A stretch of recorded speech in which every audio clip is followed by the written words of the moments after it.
हाँ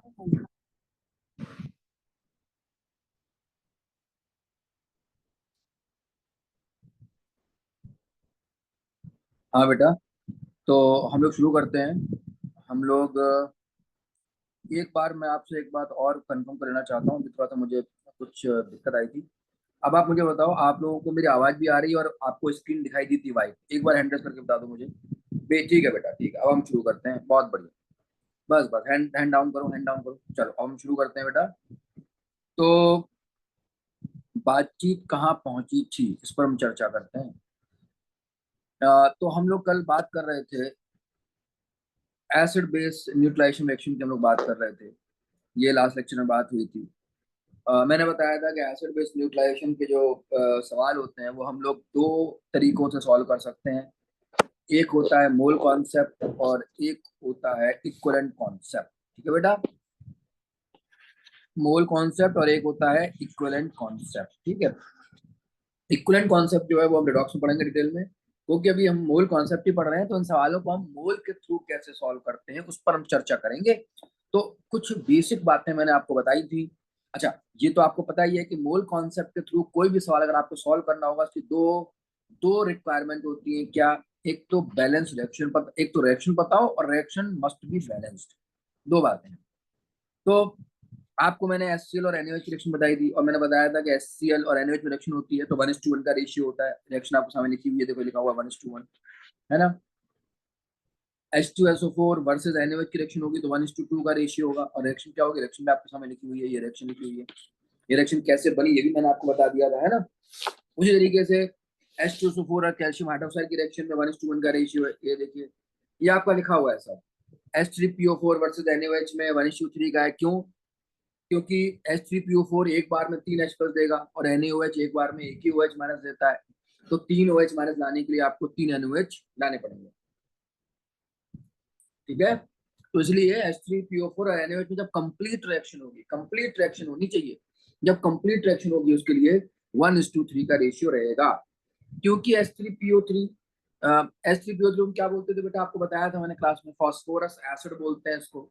और phosphorous acid क्योंकि एक बार में 2H प्लस देता है, तो इसके लिए आपको 2 NaOH की आवश्यकता पड़ेगी।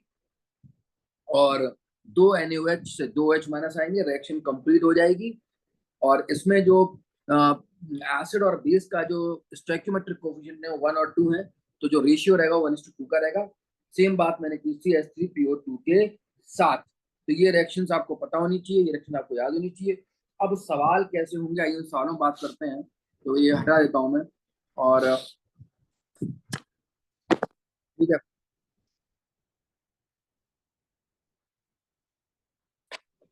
सवाल कैसे आएंगे, सवाल में लिखता हूँ। पहला सवाल, पहला सवाल, एक सवाल मैं करूंगा, बाकी सवाल आप ट्राई करेंगे। Calculate volume of, calculate volume of 0.6 molar NaOH required to neutralize, required to neutralize, required to neutralize 30 cc of 0.4 molar HCl. Calculate volume of 0.6 molar NaOH required to neutralize 30 cc of 0.4 molar HCl. पहले सवाल को लिख लें, फिर मैं solve करता हूं इसको।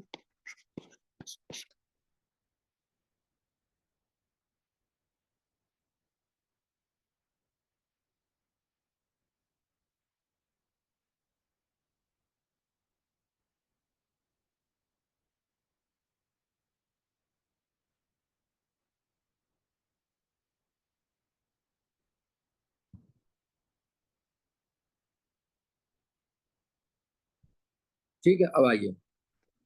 आपको पता है कि जब NaOH और HCl की रिएक्शन होती है बेटा, जब NaOH और HCl की रिएक्शन होती है तो रिएक्शन इस तरह से होती है, NaCl प्लस वाटर। ये हम लिख चुके हैं, देखो बार बार मैं पलट के आपको दिखा रहा हूँ। देखो ये रहा एसिड NaOH की रिएक्शन, ठीक है ना, ये रिएक्शन जो थी। क्लियर हुई बात? अब आ जाओ। तो आपको पता है इसमें 1:1 का रेशियो है। 1:1 का रेशियो क्या है भैया, कि जितने NaOH के मोल्स लगेंगे उतने ही HCl के मोल्स लगेंगे। यही तो होता है, यही तो हम पढ़ते आ रहे हैं। ठीक है ना।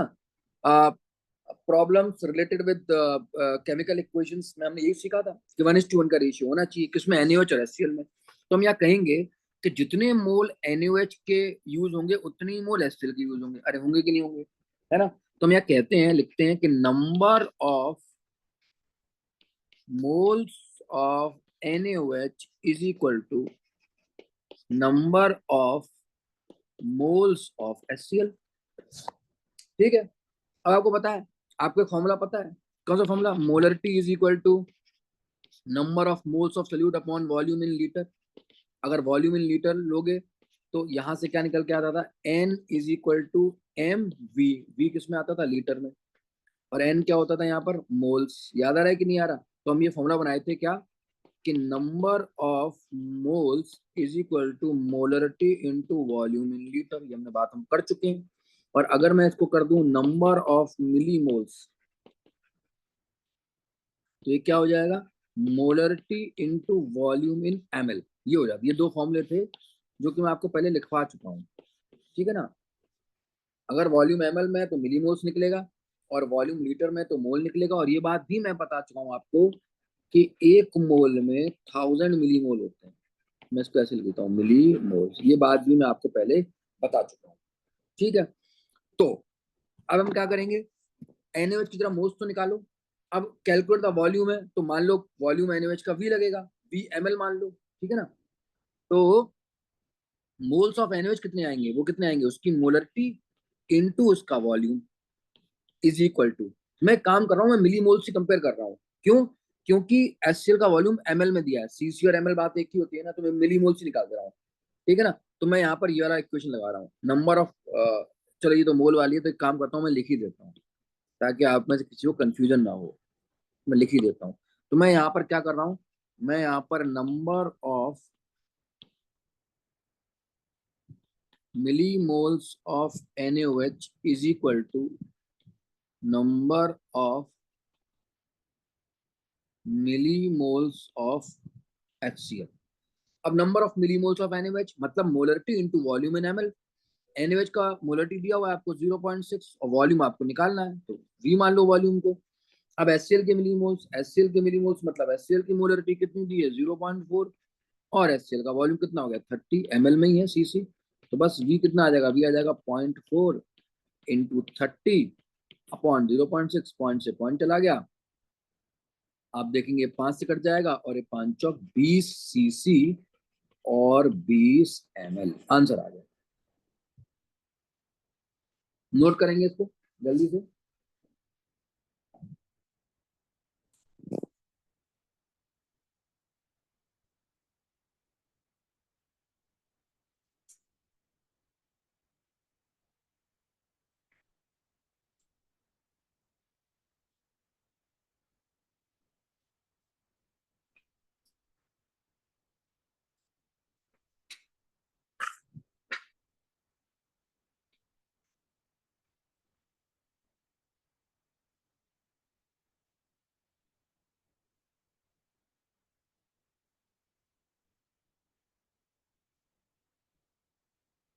चलो, आई होप आपको समझ में आ गया होगा।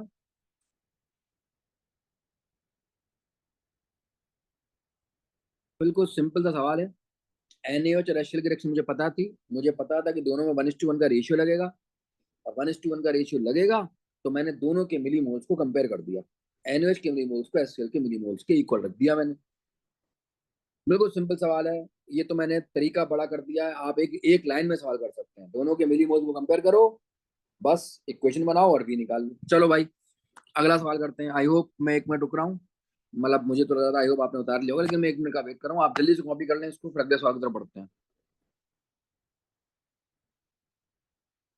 ठीक है। चलो मैं अगला सवाल लिख देता हूँ।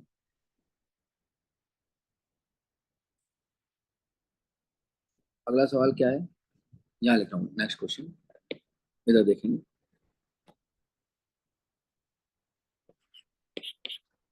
Calculate the volume of 1 molar NaOH solution।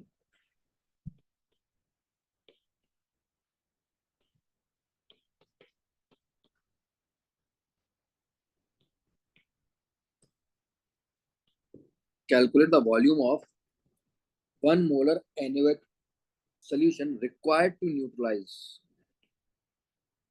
required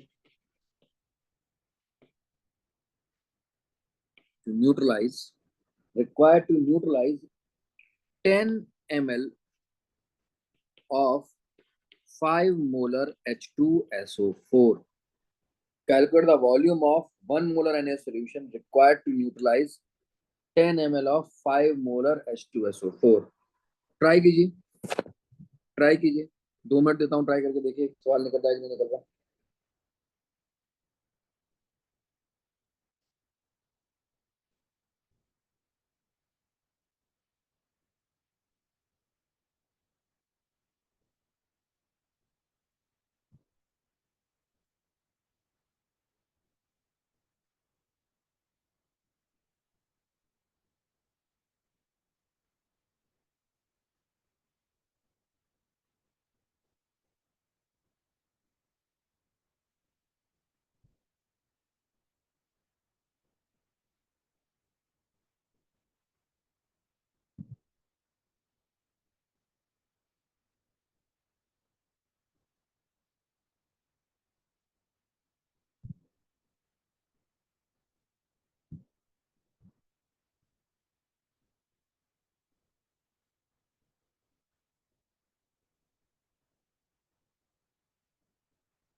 ठीक है, आई होप बेटा आपने कर लिया होगा।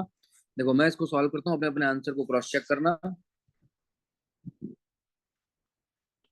अब आपको पता है कि NaOH और H2SO4 की रिएक्शन ये होती है, 2NaOH plus H2SO4 gives Na2SO4 plus 2H2। याद आ रहा है कि नहीं आ रहा? मैंने पीछे कराई हुई है, लाओ एक बार मैं आपको दिखा देता हूँ। रिएक्शन ये रही है, H2SO4 NaOH की रिएक्शन ये रही, ये लिखी हुई है H2SO4 प्लस 2NaOH। और आप अपनी कॉपी में पलट के देखो पीछे, आपकी कॉपी में भी लिखी होगी रिएक्शन बेटा। ठीक, अब आपको पता है कि H2SO4 NaOH, या मैं कहूँ कि NaOH और H2SO4 में 2:1 का रेशियो है। यानी NaOH के अगर 2 मोल लगेंगे तो H2SO4 का 1, NaOH के 10 लगेंगे तो H2SO4 के 5, NaOH के 50 लगेंगे तो H2SO4 के 25 लगेंगे, एंड सो ऑन। ठीक है, तो मुझे यहाँ पर वॉल्यूम ऑफ NaOH निकालना है, तो मैं एक काम करता हूँ। सबसे पहले मैं यहाँ पर मिलीमोल्स मिलीमोल्स अच्छा आपको बता दूं, मिलीमोल्स को हम शॉर्ट फॉर्म में लिख सकते हैं। मिलीमोल्स ऑफ H2SO4 कितने होंगे भैया? मिलीमोल्स H2 कितने होंगे? मोलरिटी इंटू इसका वॉल्यूम किसमें? ml में। तो मोलरिटी कितनी है? 5, H2SO4 की वॉल्यूम कितना है? 10, तो कितने हो गए? 50 मिलीमोल। 50 मिलीमोल, इतनी बात समझ में आ गई होगी। अब आपको बताया कि H2SO4 के 10 होंगे तो NaOH के 20 होंगे। क्यों? स्टोइकोमेट्रिक रेशियो देखो बेटा, यहाँ 2 है, यहाँ क्या है? 1 है। तो H2SO4 के जितने मोल्स होंगे उसके 2 टाइम्स NaOH के मोल होंगे। तो अगर ये रिएक्शन कंप्लीट हो रही है तो आप देखेंगे यहाँ पर कि मिली मोल ऑफ NaOH कितने हो जाएंगे 100 मिली मोल हो जाएंगे। क्यों? क्योंकि H2SO4 मिली मोल 50 है, और H2SO4 के जितने लगेंगे NaOH के उतने दुगने लगेंगे। H2SO4 का अगर 1 मोल लगेगा तो NaOH के 2 मोल लगेंगे। H2SO4 के 50 मोल लगेंगे तो NaOH के 100 मोल लगेंगे। हमेशा दुगने लगेंगे क्योंकि रिएक्शन ऐसी दिखा रहा है। और आप यहाँ देखेंगे कि NaOH की जो मिलीमोल है, क्योंकि H2SO4 के मिलीमोल 50 आ रहे हैं तो NaOH की मिलीमोल 100 आएंगे। अब NaOH की मिलीमोल आ गए। अब आपको पता है मिलीमोल क्या होता है? Molarity into volume in ml, जिसकी वैल्यू क्या है NaOH के लिए? 100। ये NaOH के लिए, NaOH की मोलरिटी 1 दी है, हमें वॉल्यूम इन ml निकालना है, कितना आ जाएगा? 100। आंसर क्या आ गया? Volume of NaOH 100 ml।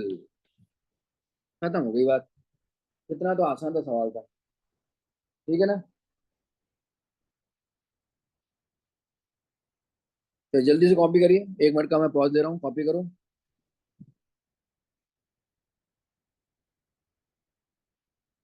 ये चैप्टर बहुत थोड़ा बचा हुआ है, ज्यादा चैप्टर नहीं बचा हुआ है, ये एक क्लास और हार्डली लगेगी इसमें।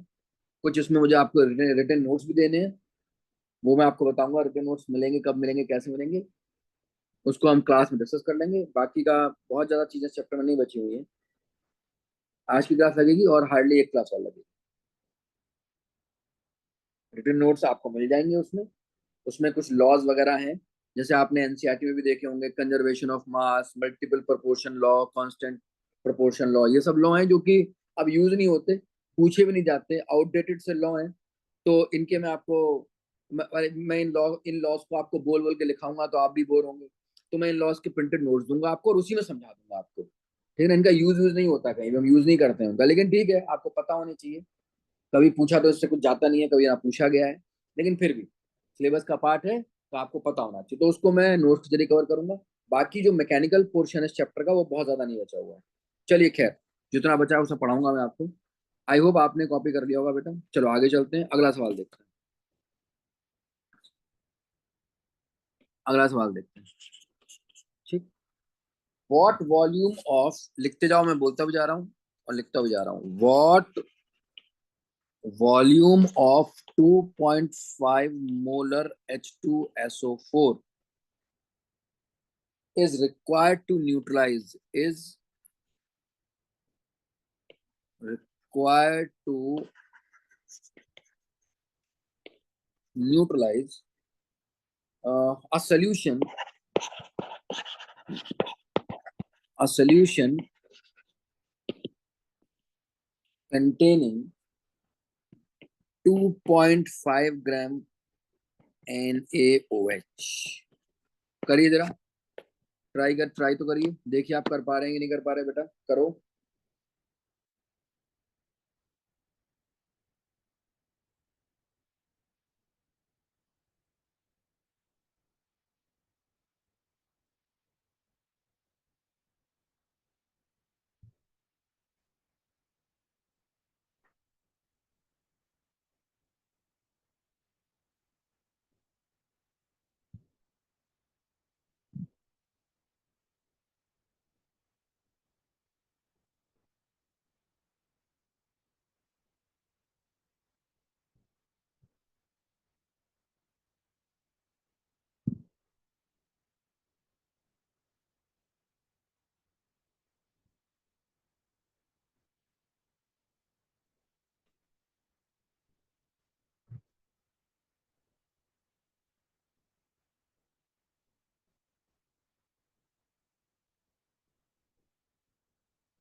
चलो बेटा मैं बताता हूँ, जिनका हो गया हो अपना आंसर क्रॉस चेक करेंगे।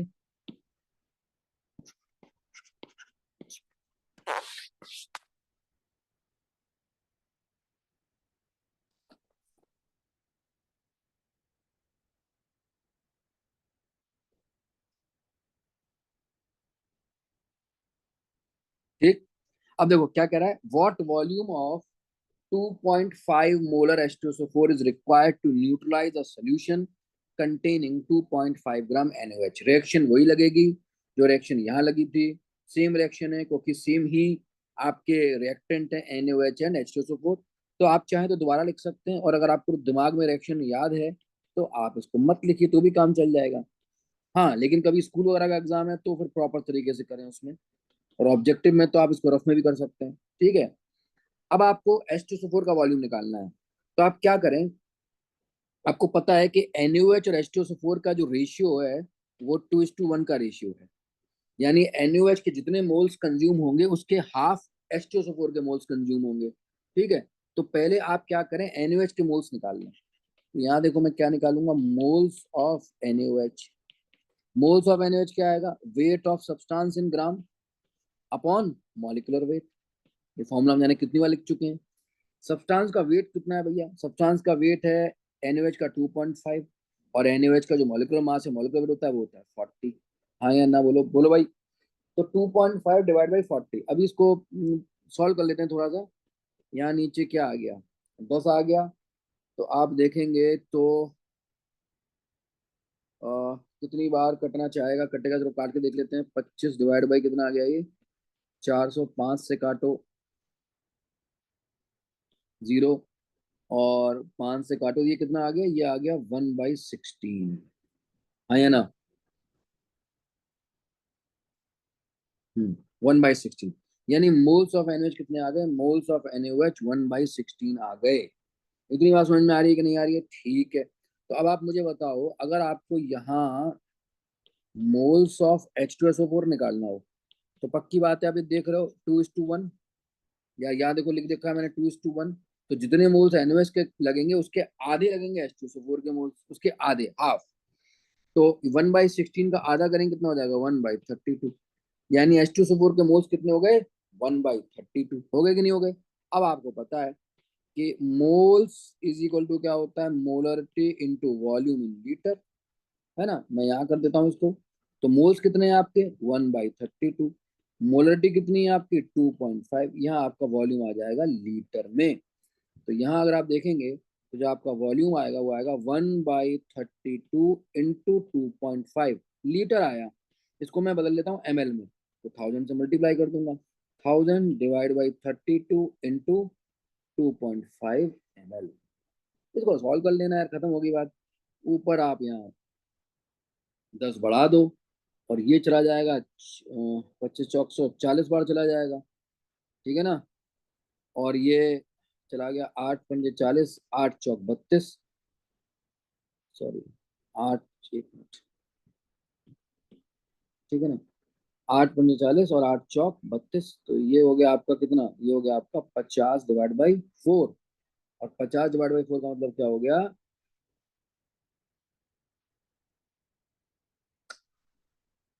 हैंड कर गया, 12 का मतलब क्या हो गया, 12.5। तो ये आंसर कितना आ गया आपका, 12.5 ml।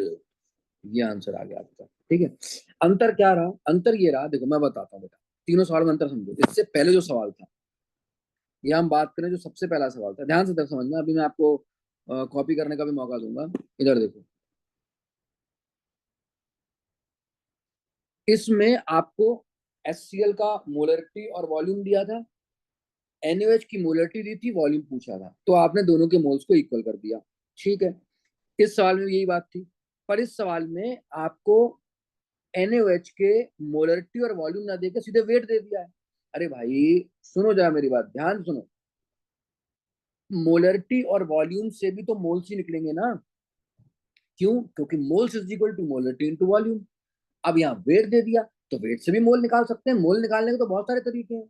यहाँ मान लो NaOH के नंबर ऑफ मॉलिक्यूल दे देता, तो उससे Na से डिवाइड करके फिर मोल आ जाते। तो हमें तो मोल निकालने हैं।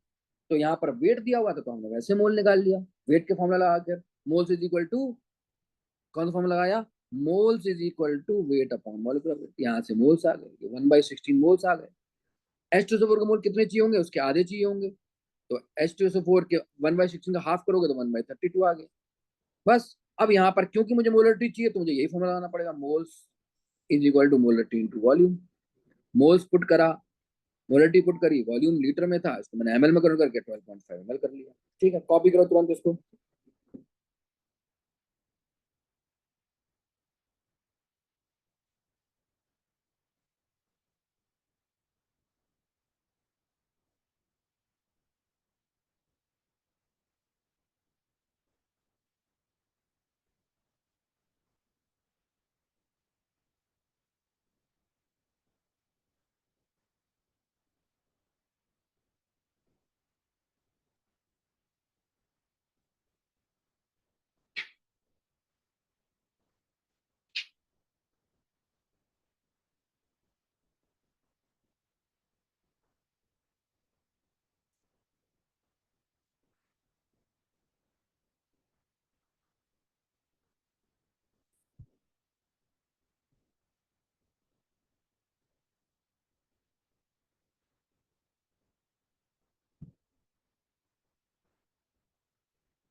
चलो बेटा, आई होप आपने कॉपी कर लिया होगा।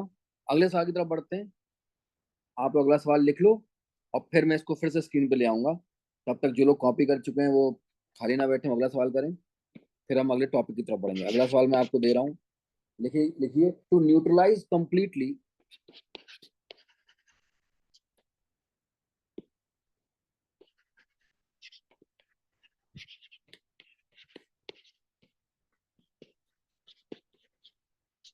To neutralise completely 20 ml of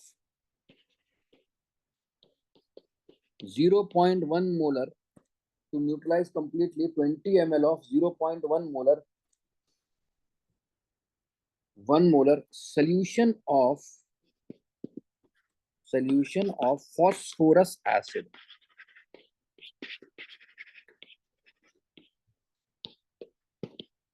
To neutralize completely 20 ml of 0.1 molar solution of phosphorus acid,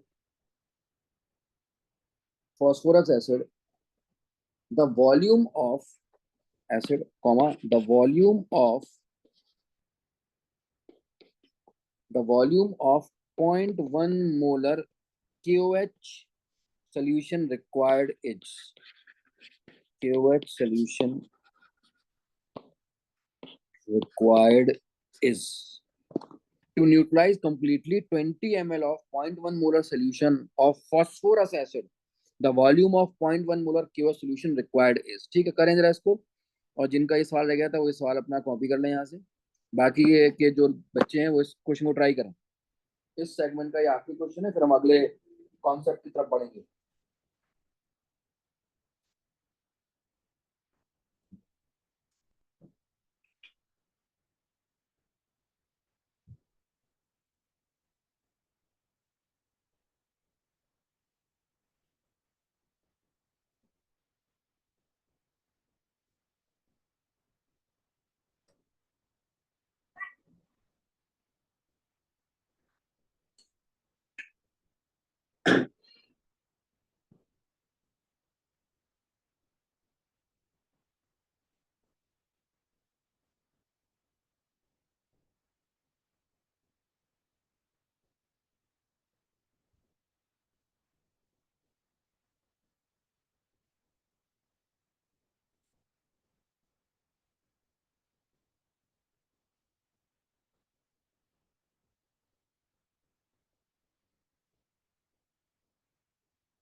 चलो बेटा, मैं बताता हूँ, आई होप आपने कर लिया होगा। इधर देखो इसको। ठीक,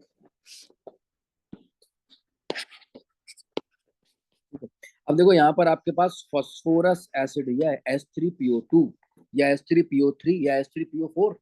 आपको पता होगा कि फॉस्फोरिक एसिड होता है H3PO4, फास्फोरस होता है H3PO3, और हाइपोफॉस्फोरस होता है H3PO2।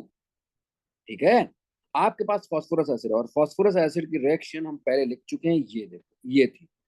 इसमें 1:2 का रेशियो होता था। तो ये रिएक्शन बेटा आपको याद रखनी पड़ेंगी। और देखो ये रिएक्शन मैंने बिल्कुल इलेबोरेटेड तरीके से आपको लिखवाई है। डायरेक्ट मैंने आपको ये क्रूड रिएक्शन नहीं लिखवाई है कि बस इनको हजम कर लो, और ना हजम हो रही हो तो पानी पी लेना ऊपर से। ना ना, मैंने ऐसा नहीं किया। मैंने आपको बताया कि H3PO4 3H+ देगा, तो NaOH 3 चाहिए, तो कैंसिल हो गया और इस तरह से बन गया। ठीक है ना। अभी आपको शायद इनको इनकी यूटिलिटी ना पता चल रही हो, पर जो लोग थोड़ा पढ़ाई लिखाई पर ज्यादा ध्यान देते हैं उन्हें समझ में आ रही होगी ये बात कि रिएक्शन इस तरह से लिख के, इस तरह से समझ के याद करने में ज्यादा आसानी रहती है, बजाय कि एकदम रिएक्शन लिख दो। ठीक है, चलिए खैर, मैं अपने सवाल पर वापस आता हूँ। तो मुझे पता है कि एस फॉस्फोरस एसिड क्या होगा। फॉस्फोरस एसिड H3PO3 होता है। ये 2H+ देता है, तो 2 NaOH चाहिए रहेंगे। आपको और इतना भी याद है तो कोई दिक्कत नहीं है, पूरी रिएक्शन याद करने की जरूरत ही नहीं है। आपको और इतना भी पता है कि H3PO3 2H+ देता है, NaOH 1 OH- देता है। तो कंप्लीट रिएक्शन करने के लिए आपको 2 OH- की आवश्यकता है, तो उसके लिए आपको 2 NaOH की जरूरत पड़ेगी। अगर इतना भी आपको पता है ना, कोई दिक्कत नहीं। अगर कंप्लीट रिएक्शन याद है तो कंप्लीट रिएक्शन लिख दो। कंप्लीट रिएक्शन क्या होगी? Na2HPO3 plus 2H2O। देखो यही रिएक्शन थी, मैं दिखा देता हूँ आपको। देखो Na2HPO3 प्लस 2H2O। ठीक है, तो Na2HPO3 प्लस 2H2O। यहाँ समझ में आ रहा है कि H3PO3 और NaOH के बीच में 1:2 का रेशियो है। चलिए, अब कोई बात ही नहीं है। कि अच्छा यहाँ पर एनओएच नहीं केओएच है, तो कोई बात नहीं यार, केओएच कर दो, एनओएच कर दो, केओएच कर दो, कोई फर्क नहीं पड़ रहा, दोनों बेस है, दोनों के साथ रिएक्शन सेम है। आपको लग रहा है कि नहीं नहीं सर केओएच है तो हम केओएच करेंगे, तो आप केओएच कर दो, कोई फर्क नहीं पड़ रहा। अगर एनओएच भी रहता तो कोई फर्क नहीं पड़ता बेटा, ठीक है। जहां एन ए वहां क्या लग जाएगा, के लग जाएगा, लो, कोई फर्क नहीं पड़ रहा, वही बातें हैं। चलो, अब मैं क्या करूंगा, अब मैं यहाँ पर मिली मोल्स ऑफ H3PO3 निकालूंगा पहले। मिली मोल्स ऑफ H3PO3 वो कितना आएगा, वो आएगा molarity into volume in ml। तो मोलरिटी कितनी आ गई 0.1, और वॉल्यूम कितना हो गया 2, ये आ गया, वॉल्यूम कितना 20, तो ये आ गया 2 मिली मोल्स। अब आपको पता है कि H3PO3 जितने कंज्यूम होंगे उसके 2 टाइम्स KOH कंज्यूम होंगे। तो यहाँ पर आप लिख सकते हैं बड़ी आसानी से, क्या कि millimoles of KOH is equal to 6 millimoles. और मिली मोल्स मतलब molarity into volume in ml, volume भी किसका KOH का इज इक्वल टू 6। मोलरिटी आपको दी है 0.1, वॉल्यूम आपको निकालना इज इक्वल टू 6 है, यहाँ आसानी से निकल जाएगा। वॉल्यूम कितना आ जाएगा, एक मिनट, 2 टाइम्स है भैया, सॉरी सॉरी 2 टाइम्स है, मुझे दिमाग में एस सी पी चला, तो ये 2 टाइम्स है तो 4 होगा। भाई 2 टाइम्स है ना, ये 1:2 का रेशियो है, तो 4 होगा भाई प्लीज। यहाँ क्या आएगा, यहाँ 4 आएगा, यहाँ भी 4 आएगा और यहाँ भी 4 आएगा। तो वॉल्यूम कितना हो गया, 4 डिवाइड, वॉल्यूम कितना हो गया 4/0.1 यानी 40 ml, ठीक है। वो बेटा 6 लिख गया था, वो 4 होना है, ठीक है। वो 6 का वो होता जब यहाँ H3PO4 होता, क्योंकि H3PO4 और इसमें 1:3 का रेशियो होता है, पर वो फॉस्फोरस एसिड है H3PO3, तो 2 मोल, तो वो उसका दुगना होगा। तो अगर H3PO3 का 2 मिलीमोल है तो उसका दुगना मतलब KOH का कितना मिलीमोल चाहिए, 4 मिलीमोल चाहिए, 4 आएगा, करेक्ट करो उसको, नोट करो सवाल को। तो ये सवाल एसिड बेस न्यूट्रलाइजेशन के थे। अभी आपको 2 असाइनमेंट दे दिए, दूसरी आई होप आप कर रहे होंगे, उसको आप सॉल्व कर लीजिए, आपके पास समय है, फिर उसके डाउट लेंगे। अब तीसरी असाइनमेंट और मिलेगी आपको, जिसमें बचा हुआ कार्यक्रम के सवाल होंगे।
चलो बेटा आगे बढ़ते हैं। इस टॉपिक पर ये आखिरी सवाल था, अब अगला टॉपिक शुरू करते हैं। अगला टॉपिक परफेक्टली न्यूमेरिकल टॉपिक है। टॉपिक को हम कहते हैं परसेंटेज प्योरिटी। क्या बोलते हैं, परसेंटेज प्योरिटी। क्या मतलब होता है परसेंटेज प्योरिटी का, आप काफी सारे सवाल आपको मैं असाइनमेंट 3 में दूंगा, उसमें परसेंटेज प्योरिटी, परसेंटेज इम्प्योरिटी निकालने को होगी। कैसे करते हैं मैं आपको बताता हूँ, ठीक है। तो इस परसेंटेज प्योरिटी के कॉन्सेप्ट को समझने के लिए पहले हमें डायरेक्ट एक सवाल से शुरुआत करनी पड़ेगी। मैं आपको सवाल लिखवाता हूँ, फिर इस सवाल के सिचुएशन समझाता हूँ, और फिर हम लोग आगे चलेंगे, ठीक है। तो सवाल क्या है जरा देखिए, आप डाल लीजिए हेडिंग परसेंटेज प्योरिटी और सीधे एक सवाल लिखिए, ठीक है। सवाल क्या रहेगा, सवाल रहेगा 2.5 gram sample of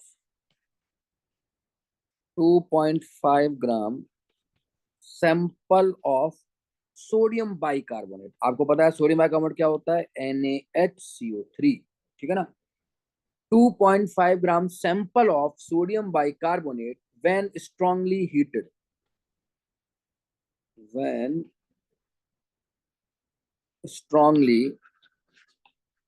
heated heated gives 300 cc of carbon dioxide. 300 cc of carbon dioxide measured at 27 degrees centigrade and 760 mmHg pressure. Calculate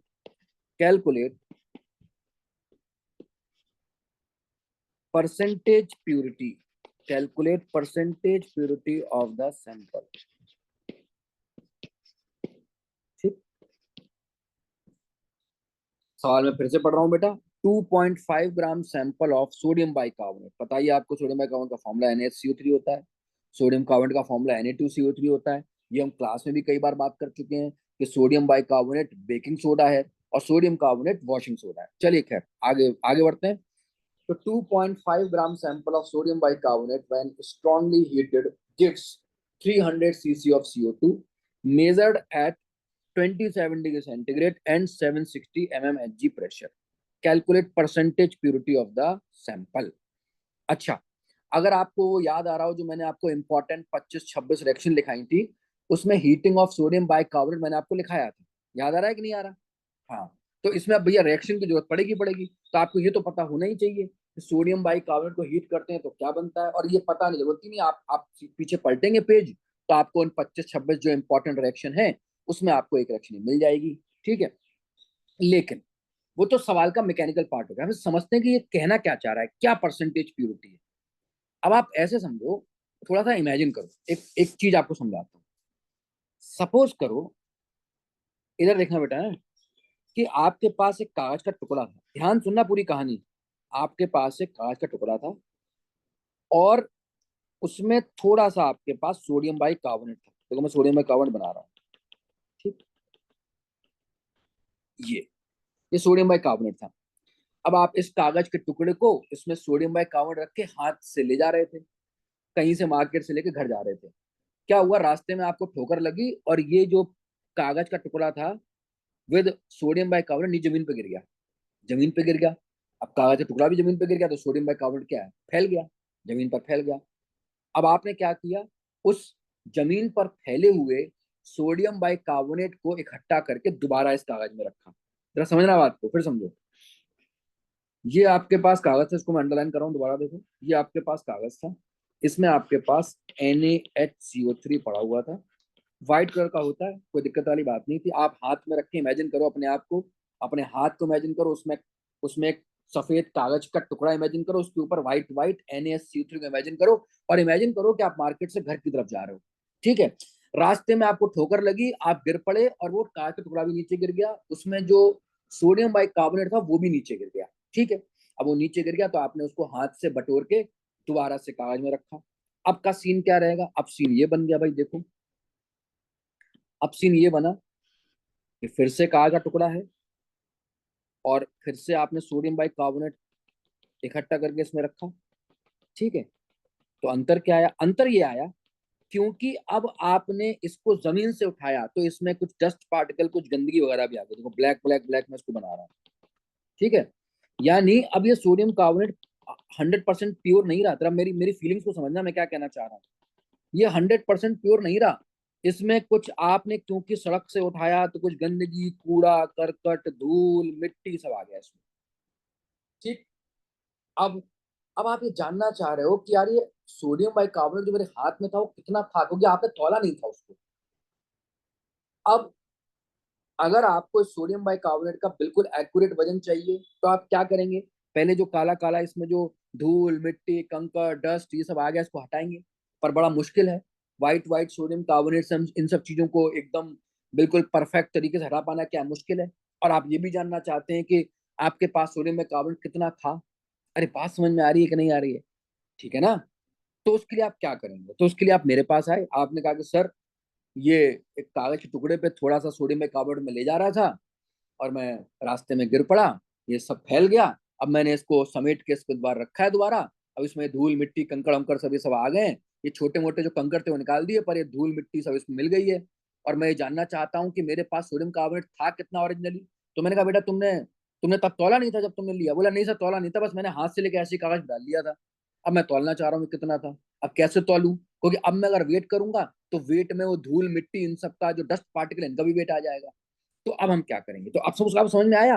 तो ये जो सवाल में जो आपको दिया हुआ है ना बेटा, ये 2.5 gram sample of NaSCO3, basically ये इम्प्योर सैंपल है। इम्प्योर सैंपल है। इम्प्योर सैंपल का मतलब इसमें कुछ इम्प्योरिटी मिली है। वो इम्प्योरिटी कुछ भी हो सकती है अभी, क्योंकि देखो इम्प्योरिटी क्या क्या हो सकती है, बड़ा वाइड टॉपिक है। अभी केमिस्ट्री की शुरुआत है, तो आप ये समझ लो कि जमीन पर फैला हुआ सोडियम बाइकार्बोनेट आपने समेट कर कागज के टुकड़े पर दोबारा रख दिया, तो उसमें जो रोड साइड में जो डस्ट पार्टिकल होते हैं, धूल मिट्टी, वो सब उसमें आ गई है, इतना मान लो। ठीक है। तो ये जो सैंपल आपको दिया हुआ है, ये आपको इम्प्योर सैंपल है। तभी तो कह रहा है ना आपको क्या निकालना है, कैलकुलेट परसेंटेज प्योरिटी, मतलब इसमें कितना प्योर सोडियम बाइकार्बोनेट होगा। ठीक है। शायद आई होप आपको चीजें समझ में आ गई होंगी, इसको एक बार दिमाग में दोहराइए।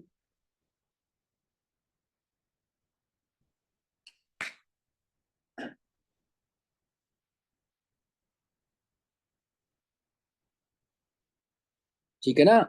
ये जो 2.5 ग्राम सैंपल है इम्प्योर है, मतलब ये जो आप मेजर कर रहे हैं ना, ये वाला, ये जो, ये सोडियम बाइकार्बोनेट जिसमें धूल मिट्टी कंकड़ पत्थर इम्प्योरिटी जो मिली हुई है, ये है आपका 2.5 ग्राम। अरे भाई समझ में आया कि नहीं आया? इसका मतलब ये हुआ कि 2.5 ग्राम जो वेट है ना, वो केवल वेट ऑफ NaHCO3 नहीं है, ये wait of NaSCO3 plus weight of impurities.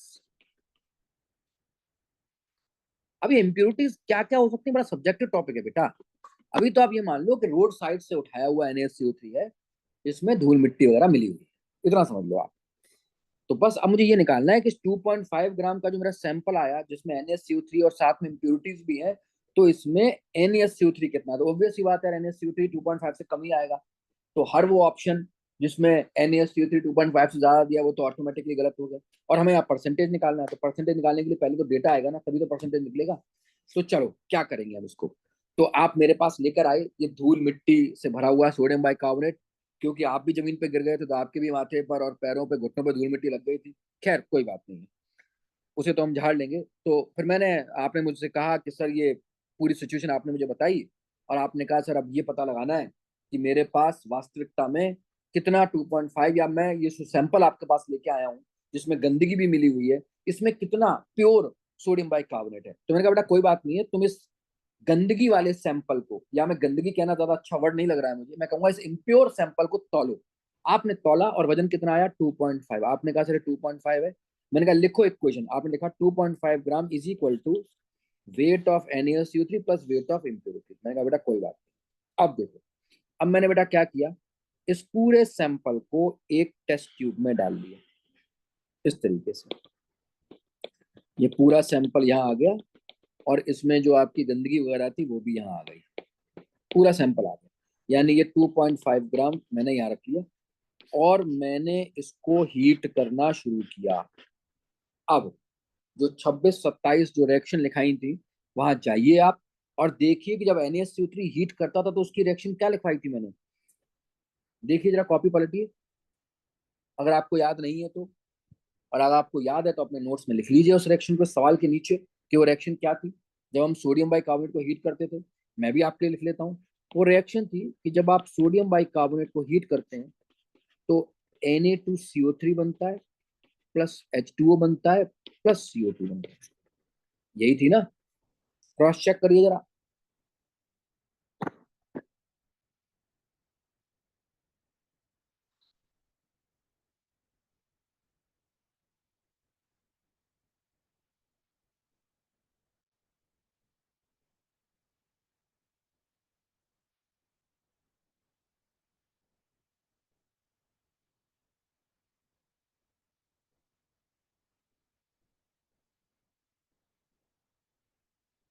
I hope आपने क्रॉस चेक कर लिया होगा, इक्वेशन यही है बेटा। ठीक है, अब जरा देखो ध्यान से। जब मैंने इस इम्प्योर सैंपल को हीट किया, तो भाई देखो, जब हीट करेंगे तो जो इम्प्योरिटीज है वो डिकम्पोज नहीं होगी हीटिंग पर, लेकिन जो उसमें प्योर सोडियम बाइकार्बोनेट है वो डिकम्पोज हो जाएगा। इम्प्योरिटी हमें मान के चलनी है कि वो डिकम्पोज नहीं हो रही है, वो एज इट इज ऐसी की ऐसी, और डिकम्पोज हो भी रही है तो कुछ और बना रही है, CO2 नहीं निकालेंगी वो CO2 नहीं निकालेंगी, ये तो आपको अजम्पशन लेना ही पड़ेगा। ठीक है, तो हमें इतना पता है कि इम्प्योर सैंपल में जो भी गंदगी है वो डिकम्पोज नहीं होगी, और होगी तो कुछ और बनाएगी। लेकिन इस परख नली, इस टेस्ट ट्यूब के ऊपर जो CO2 निकलेगी वो because of decomposition of sodium bicarbonate निकलेगी। ठीक है, अच्छा, इससे निकलने वाली CO2 को मैंने मेजर कर लिया, वो कितनी है, देखो यहाँ दिया हुआ है कितनी है वो, 300 cc है। और जिसको हम मेजर कर रहे हैं किस पर, 27 डिग्री सेंटीग्रेड और 760 mmHg प्रेशर पर। अब जरा समझना, मेरी चाल समझो, मैं क्या करना चाहता हूँ। मैं ये कहना चाह रहा हूँ कि अगर आप इस CO2 के मोल्स निकाल लें, तो आपको पता है कि जितने CO2 के मोल्स होंगे उसके दुगने किसके मोल्स होंगे, सोडियम बाइकार्बोनेट के। और जब एक बार सोडियम बाइकार्बोनेट के मोल आ गए बेटा, तो फिर सोडियम बाइकार्बोनेट का वेट आ जाएगा। आप समझे मैं क्या कहना चाह रहा हूँ। मैं एक बार दोबारा बोल देता हूँ कि मैं अगर CO2 के मोल्स निकाल पाने में सफल हो गया, तो जितने CO2 के मोल्स होंगे उसके 2 टाइम्स सोडियम बाइकार्बोनेट के मोल्स होंगे। तो CO2 के मोल्स आएंगे, उसको 2 टाइम्स कर दूंगा तो सोडियम बाइकार्बोनेट के मोल्स आ जाएंगे। और अगर सोडियम बाइकार्बोनेट के मोल्स आ गए, तो मोल्स आ गए तो फिर वेट आ गया। क्यों? क्योंकि mole is equal to weight in gram upon molecular weight. तो क्या CO2 के मोल्स निकाले जा सकते हैं? हाँ, निकाले जा सकते हैं। कैसे? CO2 का वॉल्यूम दिया है, CO2 का टेम्परेचर दिया है, CO2 का प्रेशर दिया है, और आपको मैंने बताया था कि PV is equal to NRT लगा सकते हैं। यहाँ पर NTP वाला, सॉरी, यहाँ पर STP वाला फंडा मत लगा देना कि 22.4 लीटर गैस का वॉल्यूम, 22.4 लीटर वॉल्यूम अगर गैस है तो उसका मोल 1 होगा। वो STP पर लगता है। किस पे लगता है? वो STP पर लगता है। यहाँ पर STP कंडीशन नहीं दी हुई है। STP कंडीशन होती तो 0 डिग्री सेंटीग्रेड होता। ठीक है ना, ये 27 डिग्री सेंटीग्रेड है। बात समझ में आ रही है कि नहीं आ रही है? तो यहाँ पर हम क्या लगाएंगे, यहाँ पर हम PV इक्वल टू NRT लगाएंगे, जिससे हम मोल्स निकाल देंगे। अब देखो, प्रेशर दिया हुआ है, हाँ प्रेशर दिया हुआ है, पढ़ो सवाल में, 760 mmHg है। 760 mmHg मतलब 1 atm। वॉल्यूम दिया हुआ है, वॉल्यूम कितना दिया हुआ है, वॉल्यूम 300 cc दिया है, मतलब 0.3 लीटर। आर, आपको पता है जब प्रेशर ATM में हो, वॉल्यूम लीटर में हो, तो आर क्या लगाते हैं, आर लगाते हैं 0.0821, ये मैंने आपको लिखवाया था। टेम्परेचर कितना है यहाँ पर, 27 डिग्री सेंटीग्रेड बोलेगा, केल्विन में कितना हो गया, 300 केल्विन। अरे बात समझ में आ रही है कि नहीं आ रही भाई? देखो इधर,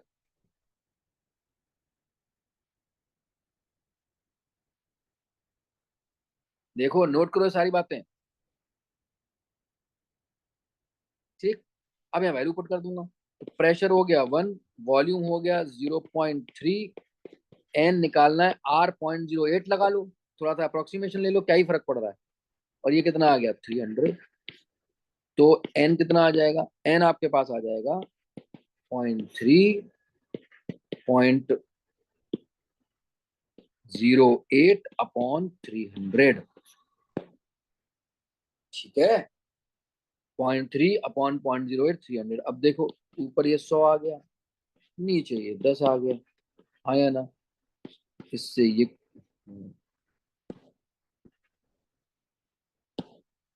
ये कट गया 3 बार, ये खत्म हो गया। यहाँ ये कितना आ गया, 1/80, 1/80 मोल। क्रॉस चेक करो, कोई गलती तो नहीं हो रही है।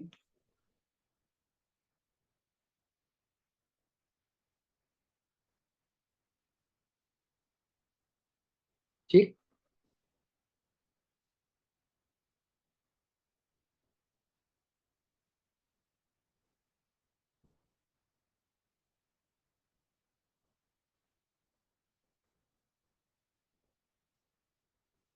ठीक, देखें जरा आराम से। प्रेशर मुझे दिया हुआ था 760 mmHg, देखो इधर देखो, प्रेशर मुझे 760 mmHg दिया, 1 atm हो गया। वॉल्यूम 300 cc था, उसको 0.3 लीटर कर लिया मैंने। R 0.0821 लगाते हैं ऐसी सिचुएशन में, वो मैंने 0.08 लग दिया अप्रोक्सीमेशन लेने के लिए। एन निकालना था, तो बड़ी आसानी से मैं यहाँ कर पाऊंगा। अब आप देखेंगे तो कैलकुलेशन मैंने सॉल्व कर ली, और ये 1/80 मोल्स आ गए। क्या आ गए, 1/80 मोल्स। अगर आप सॉल्व करना चाहें तो कर सकते हैं। 1/80 को जो आप सॉल्व करते हैं तो ये 0.0125 मोल आता है, पर ठीक है अभी हम एन को ऐसे रखते हैं।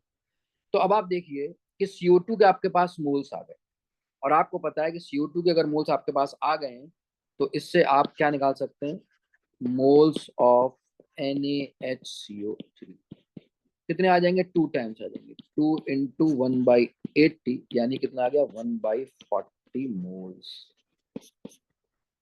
कितना आ गया बेटा, 1/40 मोल्स।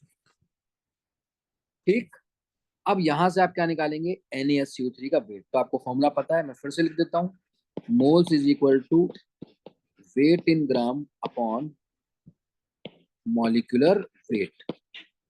यहाँ मैं सॉल्व कर रहा हूँ इसको, मोल्स कितने दिए हुए हैं, 1/40, वेट जो निकलेगा वो ग्राम में निकलेगा, और मॉलिक्यूलर वेट आपको पता होना चाहिए NaSCO3 का 84 होता है। कैसे, यहाँ मैं रफ में आपको निकाल के दिखा देता हूँ, इधर निकाल के दिखा रहा हूँ, देखो जरा ध्यान से। NaSCO3 का मॉलिक्यूलर वेट 23 + 1 + 12 + 48। ठीक है, तो आप इसको जोड़ेंगे तो ये 24 आ जाएगा, 24 + 12 + 48, 84 आ जाता है। ठीक है, तो 84 आ गया, कलर चेंज हो गया ये, हाँ, तो ये कितना आ गया, 84 आ गया। तो जो आपका वेट आएगा वो आ जाएगा 84/40 ग्राम। ठीक है, 84/40 ग्राम, इसको आप सॉल्व करेंगे तो ये बड़े प्यार से 2.1 आ जाएगा। कितना आ जाएगा, 2.1, डिवाइड कर लेना, 2.1 ग्राम। सैंपल कितना था, 2.5 ग्राम।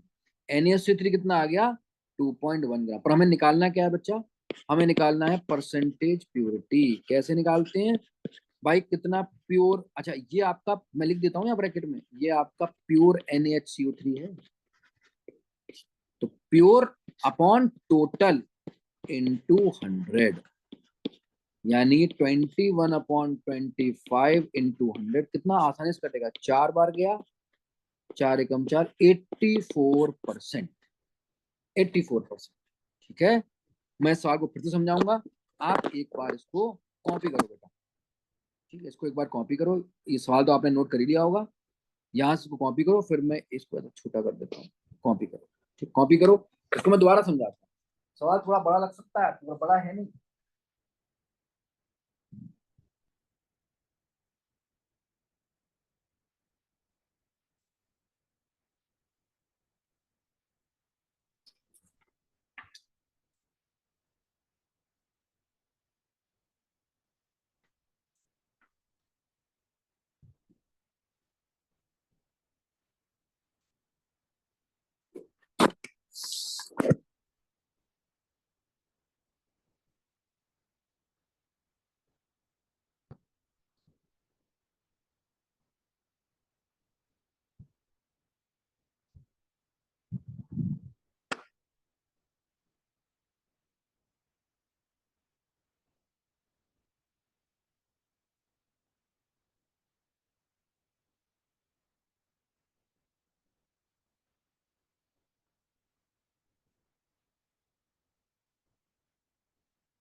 आई होप बेटा आपने से कॉपी कर लिया होगा। अब ध्यान से सुनो, फिर से बता देता हूँ मैं, फिर से सुन लो, सवाल थोड़ा बड़ा लग सकता है आपको, लेकिन ठीक है, आप आपने यार कंसंट्रेशन यूनिट कितने बड़े सवाल कर लिए, 5 5 6 6 अननोन चीजें निकालनी होती थी, केवल 2 यूनिट दी होती थी, वेट बाय वेट और डेंसिटी। आप मोलरिटी निकालते थे, मोलरिटी निकालते थे, वेट बाय वॉल्यूम निकालते थे, मोल फ्रैक्शंस निकालते थे, तमाम चीजें आपने निकालनी थी। तो छोटे छोटे सवाल हैं, देखो मैं फिर से समझा देता हूँ, कहानी दोबारा नहीं बताऊंगा, वो आपको फीलिंग आई गई होगी। मैं बताना चाह रहा था कि आपके पास एक इम्प्योर सैंपल था 2.5 ग्राम का, आपको उसमें चेक करना है कि कितना प्योर सोडियम बाइकार्बोनेट है। तो बस आपने क्या करा, इम्प्योर सैंपल को उस टेस्ट ट्यूब में डाला और डाल के हीट किया। तो यहाँ पर ये अजम्पशन हम लेंगे कि भाई CO2 जो निकल रही है इस टेस्ट ट्यूब के ऊपर, वो केवल और केवल सोडियम बाइकार्बोनेट से ही निकलेगी। बाकी की जो इम्प्योरिटी है वो अनरिएक्टेड रहेंगी। अगर मतलब अनरिएक्टेड यहाँ पर सेंस ये होगा कि वो डिकम्पोज नहीं होंगी, और डिकम्पोज अगर होंगी भी तो फिर वो CO2 नहीं देंगी। अब आप कहें सर ये कैसे संभव है, भाई देखो ये तो मानना ही पड़ेगा यहाँ पर। और अगर ऐसी कोई इम्प्योरिटी है वो CO2 दे रही है, तो फिर सवाल में वो चीजें मेंशन होंगी, मतलब सवाल थोड़ा सा बड़े लेवल का सवाल हो जाएगा। बात समझ में आ रही है कि नहीं आ रही है? हाँ। तो यहाँ पर ये अजम्पशन तो है ही कि भाई क्या है कि जो सोडियम बाइकार्बोनेट है वही CO2 देगा। तो चलो CO2 कितनी निकलती है, किस प्रेशर पे निकलती है, किस टेम्परेचर पे निकलती है, वो सवाल में दिया हुआ है। बस आपको CO2 के मोल्स चाहिए, आपने सिंपल अपना पीवीजी को एनआरटी लगाया। और पीवीजी को एनआरटी जो आप लगा रहे हैं, ये आप पहली बार नहीं लगा रहे हैं, आप वॉल्यूम कॉन्सेप्ट में ऐसे सवाल कर चुके हैं। और अगर आपने कॉपी में देखा होगा तो भी वहां भी मैंने सवाल ऐसे कराए हैं, और जो असाइनमेंट 2 है वहां भी ऐसे सवाल हैं आपको प्रैक्टिस के लिए दिए हैं। तो बस पीवी इक्वल टू एनआरटी लगाकर आपने नंबर ऑफ मोल्स निकाल लिए, 1/80 नंबर ऑफ मोल्स है। आपने को पता है कि CO2 जितना होगा उसका 2 टाइम्स NaSCO3 होगा। यहाँ आपने NaSCO3 के मोल्स निकाल लिए, बस NaSCO3 के मोल्स कितने आ गए, 1/40 मोल्स आ गए। मोल्स आ गए तो NaSO3 का 2.1 ग्राम क्या आ गया, वेट आ गया। परसेंटेज प्योरिटी निकालनी है, तो कितना एक्चुअल वेट है अपॉन कितना टोटल वेट है सैंपल का, इंटू 100, 84% आंसर आपका आ गया। ठीक है, चलिए अब एक सवाल दे रहा हूँ छोटा सा, वो आप मुझे करके दिखाइए। इस सेगमेंट में आखिरी सवाल ये है, फिर अगला टॉपिक स्टार्ट करते हैं। ठीक,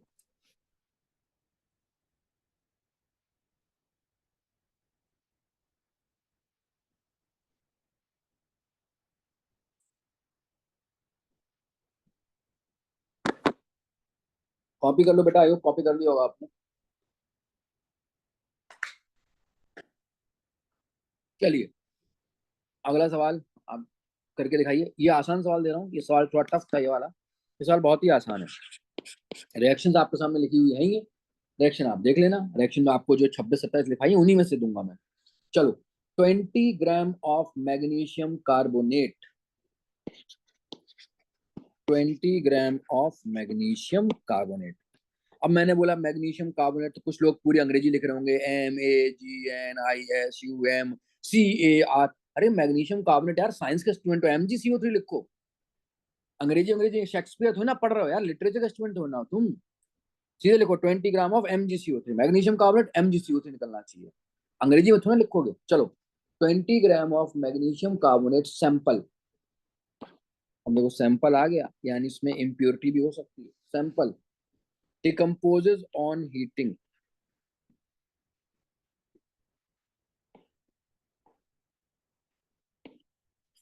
decomposes on heating to give CO2 and 8 gram MgO। 20 gram MgCO3 sample decompose on heating to give CO2, कुछ CO2 कितना तेरा नहीं बता रहा है, and 8 gram MgO, full stop। what will be what will be the percentage purity, what will be the percentage purity of magnesium carbonate in the sample।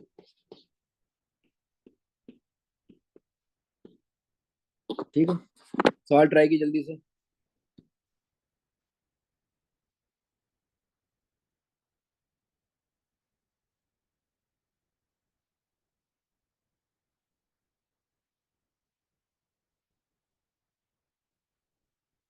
हाँ, magnesium carbonate का आपको निकालना पड़ेगा मॉलिक्यूलर मास।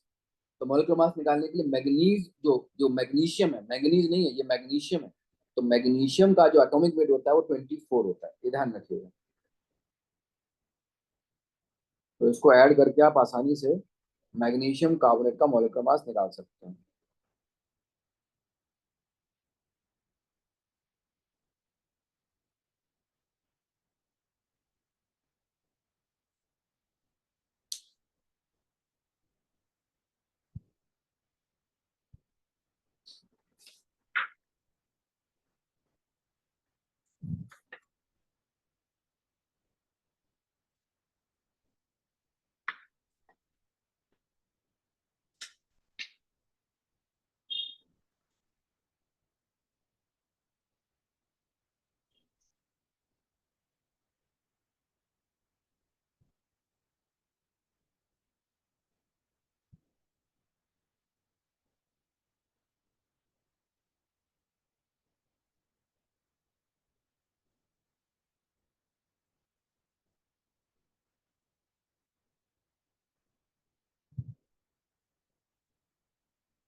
आई होप बेटा आपने सवाल किया होगा।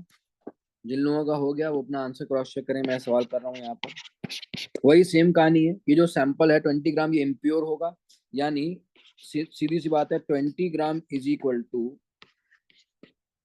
Wait of MgCO3 plus weight of impurity या इम्प्योरिटीज। ठीक। अब MgCO3 को हीट कर रहे हैं, आपके रिएक्शन में लिखवा चुका हूँ कि MgCO3 को जब हीट करते हैं तो क्या बनता है, MgO प्लस CO2। ये मैं आपको लिखवा चुका हूँ। और अगर आपको रिएक्शन नहीं भी आता रही तो सवाल में भी इनडायरेक्टली यही बता रहा है कि MgCO3 को आपने हीट किया तो CO2 और MgO बना। अब देखो यहाँ ये कह रहा है कि MgO कितना बना, MgO 8 ग्राम बना। कितना बना MgO, 8 ग्राम। पहले तो आप ये देखो, यहाँ साफ आपको समझ में आ रहा होगा कि अगर आप 1 मोल MgCO3 को हीट करेंगे तो 1 मोल MgO बनेगा। देख रहे हैं ना आप, क्योंकि MgCO3 और MgO में 1:1 का रेशियो है। तो जितने MgCO3 के मोल होंगे उतने ही MgO के मोल बनेंगे। अगर 1 मोल तो 1 मोल MgO, अगर 10 मोल MgCO3 तो 10 मोल MgO, है ना। तो आप क्या करें, MgO के मोल निकाल लें। देखो हम वेट में कैलकुलेशन नहीं करते बेटा, आप ये मत सोच लेना कि 8 ग्राम MgO बन रहा है तो 8 ग्राम MgCO3 होगा ना। ये सब कैलकुलेशन किसमें होती है, मोल में। तो आपको क्या करना पड़ेगा, पहले मोल ऑफ MgO निकालने पड़ेंगे। वो क्या आएगा, वेट, MgO का वेट अपॉन MgO का मॉलिक्यूलर मास। मैग्नीशियम का 24 होता है, ऑक्सीजन का 16 होता है, 40 हो जाएगा। क्या हो जाएगा ये, 40। तो ये कितनी बार कटा, 5 बार कटा, यानी 1/5, यानी कितना आ गया, 0.2 मोल। और जितने MgO के मोल बनेंगे उतने ही MgCO3 के मोल रहे होंगे, उतने ही मोल MgO के बन जाएंगे। तो मोल ऑफ MgCO3 भी कितना आएगा, 0.2 मोल। अब 0.2 मोल आ गया तो बस फॉर्मूला लगा दो कि mole is equal to weight gram में अपॉन MgCO3 का मॉलिक्यूलर मास। MgCO3 का मॉलिक्यूलर मास 84 होगा, तो यहां से आपका वेट आ जाएगा, कितना आ जाएगा, 0.2 इंटू 84, 2 चौक 8, 2 16, 16.8 ग्राम। कितना आ गया बेटा, 16.8 ग्राम। ये आपका प्योर MgCO3 आ गया, प्योर MgCO3। अब आपने क्या निकालना है, अब आपने निकालना है परसेंटेज प्योरिटी। कितनी आएगी, कितना सैंपल प्योर है अपॉन टोटल कितना है, टोटल है आपका 20 ग्राम। 20 ग्राम इंटू 100, क्योंकि परसेंटेज निकाल रहे हैं। तो बस इंटू नीचे 10 करो, ये कट गया, 2 बार कट गया, तो 8 16, तो चुका लो। इसका आंसर भी कितना आ गया, 84% ही आया है। आ गया, बस ये आंसर है। कोई पूछे भैया इसमें इम्प्योरिटी बताओ, वेट ऑफ इम्प्योरिटी, तो भाई टोटल कितना सैंपल था, 20 ग्राम का। प्योर MgCO3 कितना है, 16.8, इसमें से माइनस कर देंगे तो 3.2 ग्राम धूल मिट्टी, जो भी इम्प्योरिटी हो 3.2 ग्राम। कोई क्या आपसे परसेंटेज ऑफ इम्प्योरिटी बताओ, तो दो तरीके हैं निकालने के। या तो ऐसा कर लीजिए, तो कितना इम्प्योर था अपॉन टोटल कितना था इंटू 100 कर दीजिए, तो ये आपका कितना आ जाएगा, ये आपका 16% आ जाएगा। और नहीं तो सिंपल आपके सामने परसेंटेज प्योरिटी तो आ ही गया है ना, तो 100 में से माइनस भी कर सकते हैं। 100 - 84, तो भी कितना आ जाएगा, 16%।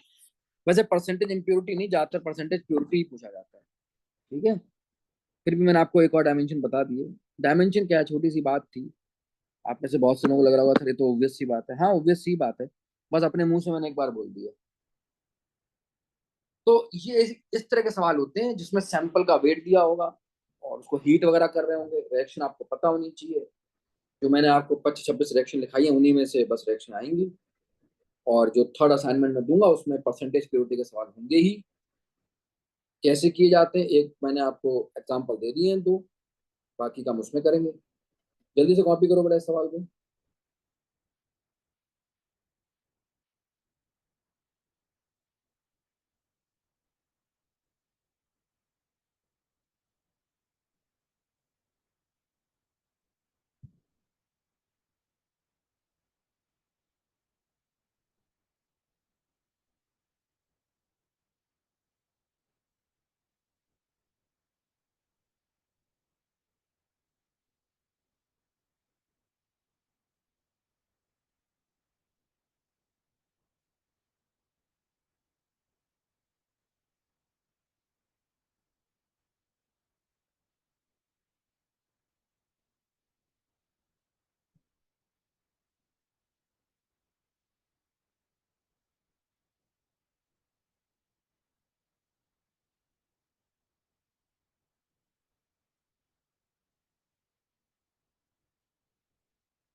चलो बेटा, आई होप आपने इसको कॉपी कर लिया होगा। अच्छा, अगले टॉपिक की तरफ बढ़ते हैं। अगला टॉपिक है, बहुत ही प्यारा टॉपिक है, एवोगैड्रोस लॉ। ठीक, एवोगैड्रोस लॉ, एवोगैड्रोस लॉ। चलो मैं इसको हटा देता हूँ, जल्दी कॉपी कर लो।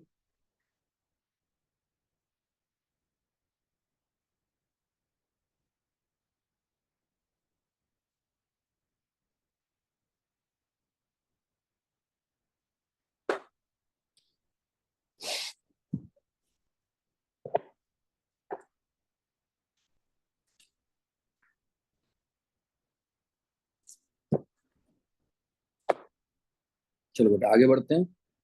अगला जो टॉपिक है वो है एवोगैड्रोस लॉ। ठीक, इधर देखो।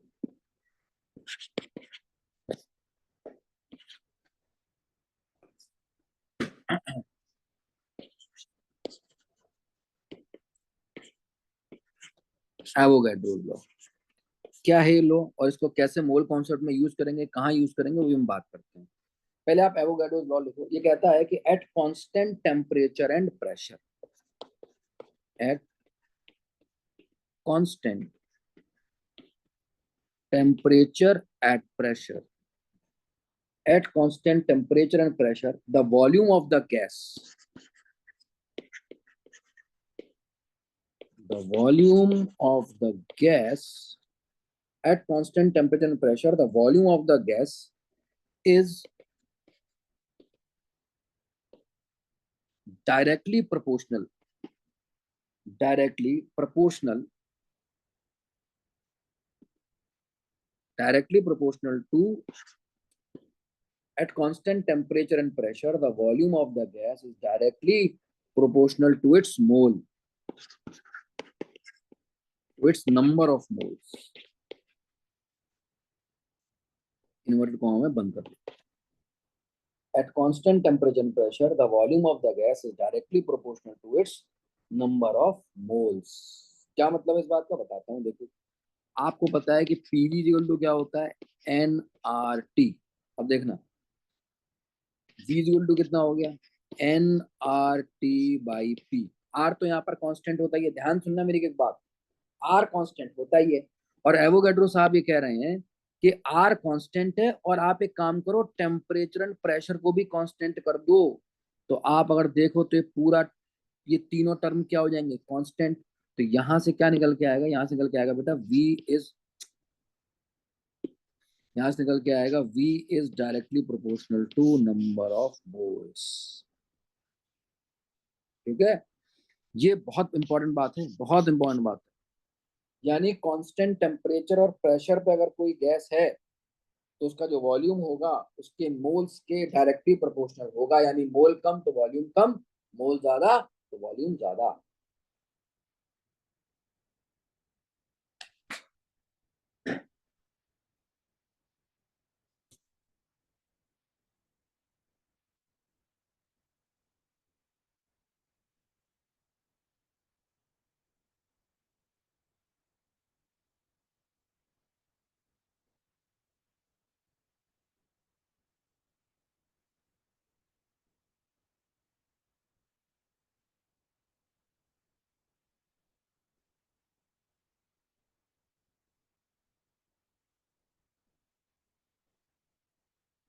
ठीक, यानी volume is directly proportional to number of moles. अब इसका यूज कैसे करना है आपको बताता हूँ, आई होप आपने लॉ लिख लिया होगा।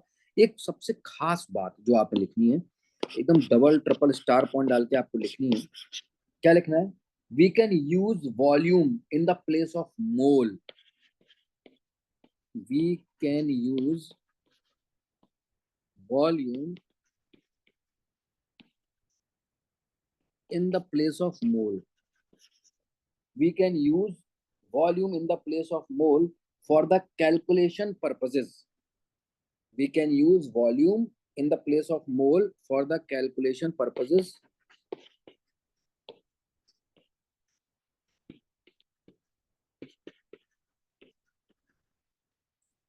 for the calculation purposes if temperature and pressure are constant, if temperature and pressure are constant। ठीक है ना, मतलब जिस तरह से हम मोल यूज कर रहे थे ना रिएक्शन में, कि भाई 1 मोल ए है तो 2 मोल बी होगा, जैसे आप याद करो 2H2 plus O2 gives 2H2O, तो 2:1 का रेशियो होता है H2 और O2 में। तो 10 मोल इसके हैं तो 5 मोल इसके, तो हम कैलकुलेशन पर्पसेस के लिए मोल की जगह वॉल्यूम भी यूज कर सकते हैं। अभी ये बात आपको बड़ी अजीब लग रही होगी, हाँ लग रही होगी, कोई दिक्कत वाली बात नहीं, मैं अभी इसे प्रूव करूंगा, मैं इसे भी बताऊंगा, फील कराऊंगा आपको, कोई भी चीज मैं ऐसे ही नहीं छोड़ूंगा। लेकिन एवोगैड्रो लॉ को समझने के लिए, और ये जो मैंने रेड कलर से बात लिखी है, इस बात को समझने के लिए पहले आपको एक चीज और समझनी होगी, तब हम इस बात को समझ पाएंगे। ठीक है, पहले आपको कंबशन रिएक्शन समझनी होंगी। क्या समझनी होंगी? कंबशन रिएक्शन, क्योंकि ज्यादातर ये कंबशन एवोगैड्रो लॉ है, हम कंबशन रिएक्शन में ज्यादा यूज करेंगे। इसका मतलब ये नहीं है कि एवोगैड्रो लॉ केवल कंबशन रिएक्शन में यूज होता है, और भी रिएक्शन में यूज होता है, पर कंबशन रिएक्शन में इसका एप्लीकेशन बहुत आसान है और बहुत सामने दिखता है। तो एवोगैड्रो लॉ को आप लिख के अलग साइड में रख दो, मतलब अपने दिमाग के किसी कोने में, और वापस आ जाओ कंबशन ऑफ हाइड्रोकार्बन पर। इस पे आ जाओ, कंबशन ऑफ हाइड्रोकार्बन। ठीक है ना?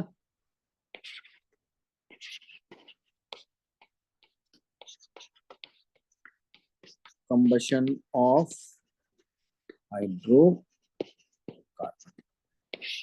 ठीक है, अभी मैं एवोगैड्रो लॉ को ऐसे ही छोड़ रहा हूँ, अभी मैंने कुछ एक्सप्लेन नहीं किया बहुत ज्यादा, बस मैंने इतना एक मैथमेटिकल बात बताई है कि PV is equal to NRT अगर होता है, और प्रेशर और टेम्परेचर कांस्टेंट है, तो V directly proportional to N. और ये वाली बात, अभी ये वाली बात हम प्रूव करेंगे, अभी वाली बात हम समझेंगे, फील करेंगे इसको पूरा। ठीक है, तब आगे बढ़ेंगे। तो अभी पहले समझो कंबशन ऑफ हाइड्रोकार्बन, समझो पहले आप।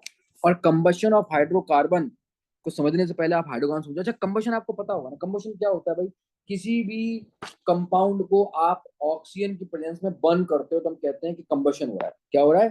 कंबशन हो रहा है।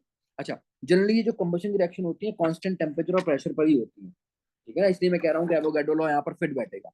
तो कंबशन क्या होता है भाई? कंबशन बेसिकली ये बात है कि आप किसी भी कंपाउंड को ऑक्सीजन की प्रेजेंस में गर्म कर रहे हो, हीट कर रहे हो। तो किसी भी कंपाउंड को अगर ऑक्सीजन की प्रेजेंस में हीट किया जाता है बेटा, तो हम कहते हैं कंबशन हो रहा है। ठीक है ना? अरे बात समझ में आई कि नहीं आई? हाँ, किसी भी कंपाउंड को अगर आप ऑक्सीजन की प्रेजेंस में बर्न करते हो, तो कितनी बार बोल दिया मैंने, कंबशन क्या है? कंबशन ऑफ समथिंग, मतलब समथिंग को आप ऑक्सीजन की प्रेजेंस में बर्न करोगे तो उसका उसको आप कंबस करा रहे हो, उसको बोलते हैं कंबशन। अच्छा, पहले आप हाइड्रोकार्बन क्या होता है, अब जो लोग जिन्होंने 9th 10th में पढ़ा हुआ उन्हें पता होगा कि ये हाइड्रोकार्बन क्या होते हैं। अगर नहीं पढ़ा है तो कोई बात नहीं, मैं बता देता हूँ, थोड़ा सा समझा देता हूँ, नहीं तो ऑर्गेनिक केमिस्ट्री में तो हमें डिटेल में पढ़ना ही है। ठीक है, तो चलो यहाँ समझते हैं थोड़ा सा हाइड्रोकार्बन के बारे में। हाइड्रोकार्बन, हाइड्रोकार्बन बेसिकली 3 तरीके के होते हैं, अगर आपको याद आ रहा हो तो। ठीक है ना? चलो, तीन नहीं, पहले मैं इसको बहुत ही स्टार्टिंग चलता हूँ। हाइड्रोकार्बन बेसिकली 2 तरीके के होते हैं, एक होते हैं सेचुरेटेड, पता होगा, काफी बच्चों को पता होगा, और एक होते हैं अनसेचुरेटेड। सेचुरेटेड और अनसेचुरेटेड। सेचुरेटेड कौन से होते हैं? एल्केन। और अनसेचुरेटेड कौन से होते हैं? Alkene and alkyne. इसलिए मैं 3 तरीके की बोल रहा था, क्योंकि एल्केन, एल्कीन, एल्काइन, लेकिन मैंने पूरा ही आपको क्लासिफिकेशन समझा दिया है। सेचुरेटेड कौन से हैं? एल्केन, यानी एल्केन कैसे हाइड्रोकार्बन है? सेचुरेटेड हाइड्रोकार्बन है। और आपका एल्कीन और एल्काइन ये अनसेचुरेटेड हाइड्रोकार्बन है। एल्केन क्या होते हैं? इनमें केवल सिंगल बॉन्ड होता है, इनमें केवल क्या होता है? Single bond. एल्कीन में क्या होता है? एल्कीन में होता है डबल बॉन्ड। और एल्काइन में क्या होता है? Triple bond. ये शायद आपको पता होगा, नहीं पता तो कोई बात नहीं, लिख लीजिए। ऑर्गेनिक केमिस्ट्री तो मैं डिटेल में पढ़नी है, समझनी है हमें। ठीक है ना? अच्छा, अब अगर आपको पता हो तो मैं बता देता हूँ, एल्कीन का जो जनरल फॉर्मूला होता है वो होता है CnH2n+2। एल्कीन का जनरल फॉर्मूला होता है वो होता है CnH2n। और एल्काइन का जनरल फॉर्मूला होता है वो होता है CnH2n-2।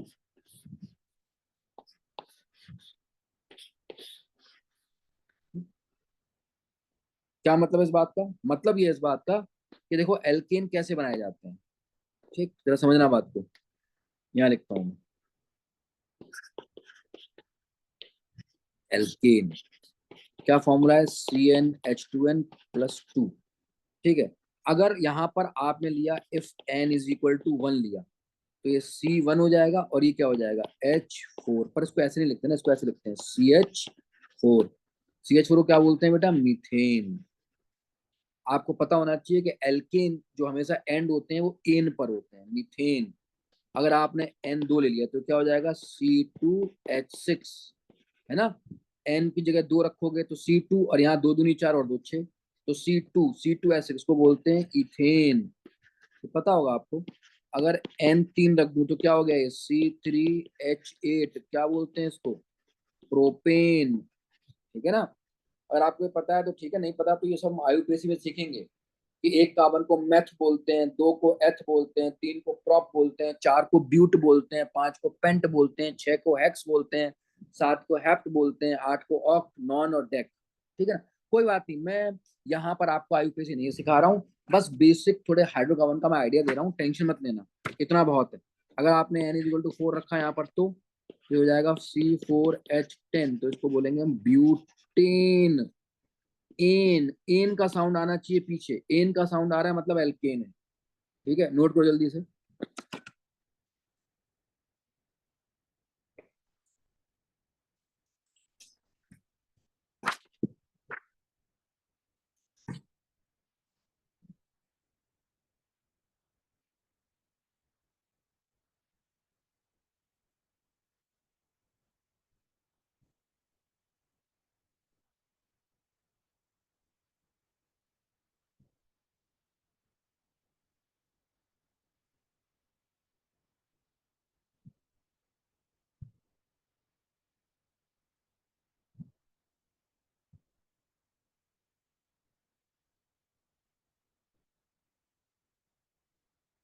ठीक है, ये एल्केन था। अगर मैं बात करता हूँ किसकी, एल्कीन की बात अगर मैं करता हूँ, ठीक है, अगर मैं बात करता हूँ एल्कीन की, तो एल्कीन हमेशा एंड होगा इन पर, और एल्कीन होता क्या है CnH2n। तो अगर मान लो n इज इक्वल टू 1 रखा, तो n इज इक्वल टू आप 1 रखेंगे यहाँ पर, तो ध्यान रखना n इज इक्वल टू 1 में बन जाएगा ये CH2। तो alkene n is equal to 1 से स्टार्ट नहीं होता। ठीक है ना। एल्कीन कम से कम 2 कार्बन का होगा, ध्यान रखना। तो n इज इक्वल टू अगर आपने 2 रखा तो ये होगा C2H4, क्या नाम होगा इसका, ethene. n is equal to 3 रखा तो होगा C3H6, क्या नाम होगा इसका, प्रोपीन। अगर n इज इक्वल टू 4 रखा तो C4H8, क्या नाम होगा, ब्यूटीन। ये इन का साउंड आता है। इतनी बात समझ में आ रही है कि नहीं आ रही, इन का साउंड आता है, यहाँ पर क्या आता है, इन का साउंड आता है। तो ठीक है, अब इधर देखो जरा ध्यान से।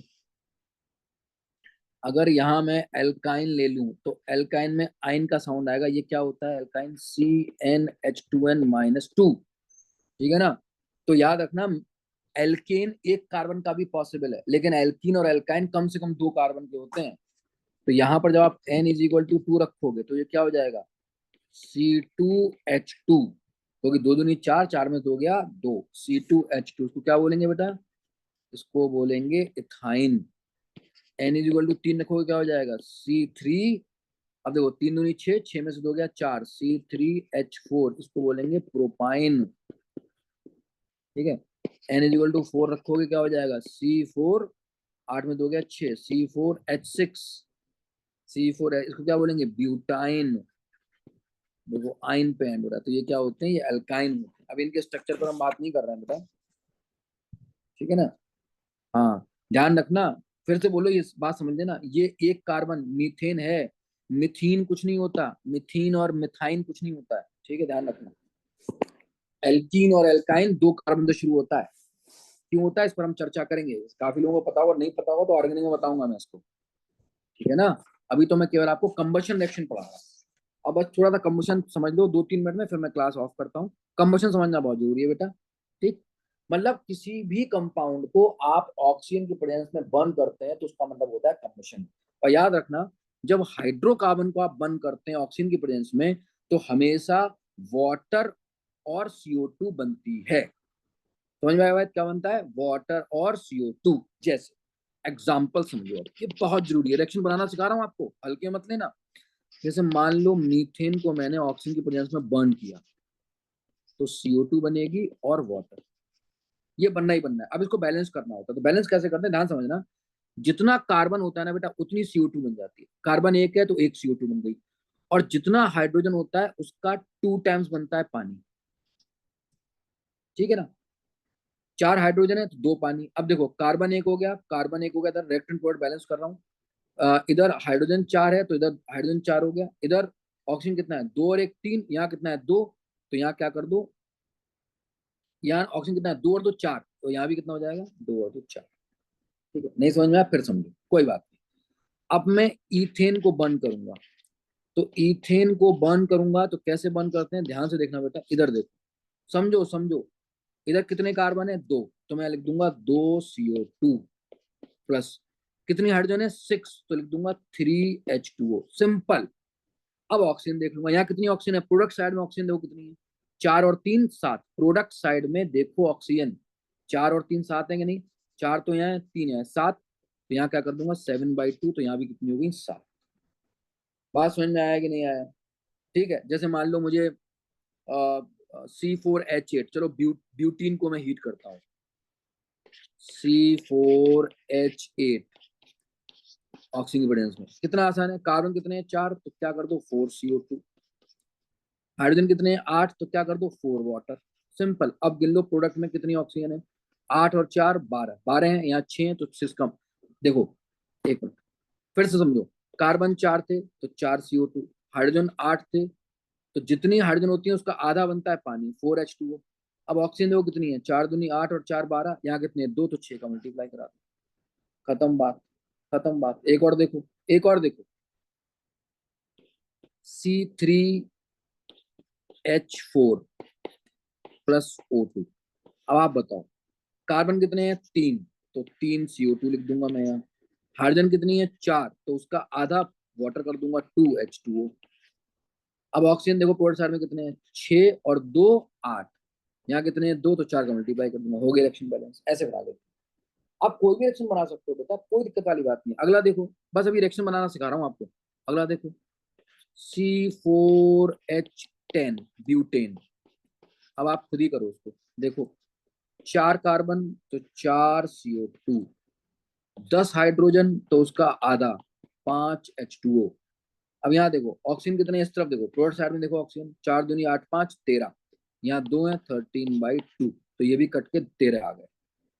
ये सारी रिएक्शन बैलेंस हो जाती है अपने आप। तो इसमें कुछ नहीं करना होता, आपको बस ट्रिक याद रखनी है जो मैं ट्रिक बता रहा हूँ। बस इस ट्रिक को याद रखो, काम खत्म। एक लास्ट बताता हूँ, चलो एक लास्ट बताता हूँ। जैसे मान लो C3H8 को करना है कम्बस ऑक्सीजन की प्रेजेंस में, कितने कार्बन 3, तो जितने कार्बन उतनी CO2 लिख लो इधर। कितने हाइड्रोजन 8, तो जितने हाइड्रोजन उतना उसका आधा पानी कर लो। 8 हाइड्रोजन है तो 4H2O कर लिया। फिर समझो कार्बन 3 है तो 3 CO2, हाइड्रोजन 8 है तो उसका आधा 4H2O। अब ऑक्सीजन देख लो, इधर प्रोडक्ट साइड में कितने ऑक्सीजन है, प्रोडक्ट साइड में 3 दूनी 6 4 10 है, रिएक्टेंट साइड में 2 है, तो यहाँ 5 का मल्टीप्लाई कर दो, यहाँ भी 10 हो गया, रिएक्शन बैलेंस हो गई। देखो बस ऐसे कंबशन रिएक्शन हम बना लेते हैं। ठीक है, नोट करो।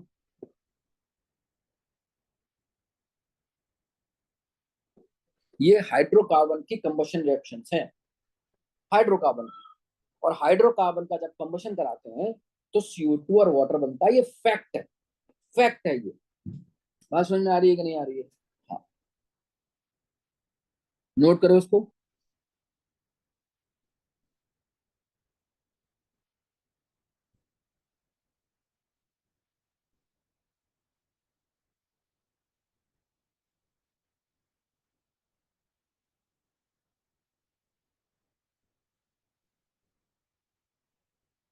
ठीक है बेटा, तो ये मैंने आज आपको हाइड्रोकार्बन का कंबशन बताया।